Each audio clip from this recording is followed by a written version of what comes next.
velkommen til mad, hvor vi i aften skal lave... mad. Herman, hvad er det, vi skal lave i aften? I dag har jeg tænkt mig, at vi skal hylde en af de mest værdifulde rodfrugter, der overhovedet er i Danmark. En af de rodfrugter, der har stået allermest på danskernes spisebord igennem årtier, nemlig kartofler. Ja. Og hvad er det for en kartoffelret, du vil lave til os her? Jeg tænker, at flødekartofler, det kan du godt lide. Elsker fløde. Det er jo ganske simpelt. Man har jo et ildfast fad, og nogle bagekartofler, og så skærer man altså bare ultra tynde skiver. Ja. Men der skal jo en del til for at fylde et ildfast fad. Det skal fylde hele fadet. Ja.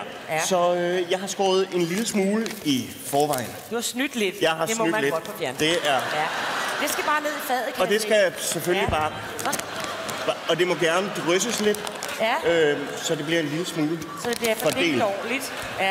Ja. Og der til hvor mange mennesker? Der er vel i sådan en portion her, er der vel til én person. Der er til én person, ja. Vil skyde på. Sådan der.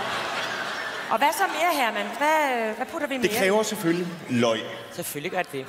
Og ja, det kan jo godt. Der er sgu lang vej hjem her. Ja. Der skal jo skæres en hel del løg.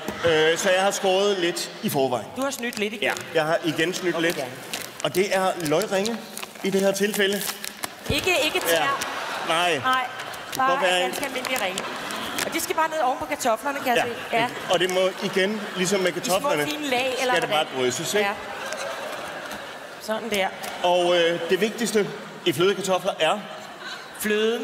Det er selvfølgelig god gammeldags piskefløde. Og du spørger altså bare til de fedtforskrækkede. Er det ren piskefløde, eller har du tænkt dig? Jeg tænker jo... Ja, de skal bare ned over det hele, sådan der. Det kan godt... Man kan godt komme til at grise lidt. Ja, det kan godt svine lidt, det her. Så tager man bare med en klud bag. Men det er klart. Nå! Der kommer mere. Der kommer mere. Ja, men de bliver dårligere og dårligere, de kartofler. Det synes jeg i gamle dage var det simpelthen sådan lidt. Ja. Det skal bare ned. Det sviner en lille smule. Ja. Men en vigtig detalje, synes jeg, det er selvfølgelig, at man til sidst drysser en lille smule ost på toppen.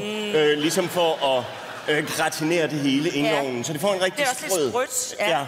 Og til det bruger jeg, det har jeg også lavet i forvejen, en lille smule revet emmentaler. Og dermed, jeg kan godt lide...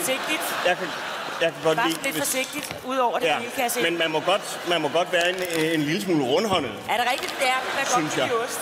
Jamen, er du glad for ost? Ja, i mejeriprodukter generelt er jeg så tager vi det hele. Det kan man ikke få for meget af, synes jeg. Nej.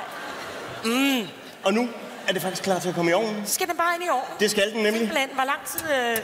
Det skal have 20-25 minutter. Ved omkring 200... Forventer jeg ikke, I kan huske det. 30 grader. Den står hernede, hvis man har glemt. Jeg tror lige, jeg skal have en klud her. Jamen, så glæder jeg mig til at se det færdige resultat. Og salt og peber, det kommer bare bagpå. Det kommer bagefter. Ja. Fuldstændig præcist. Tak skal du have. Selv tak. Tak skal I have.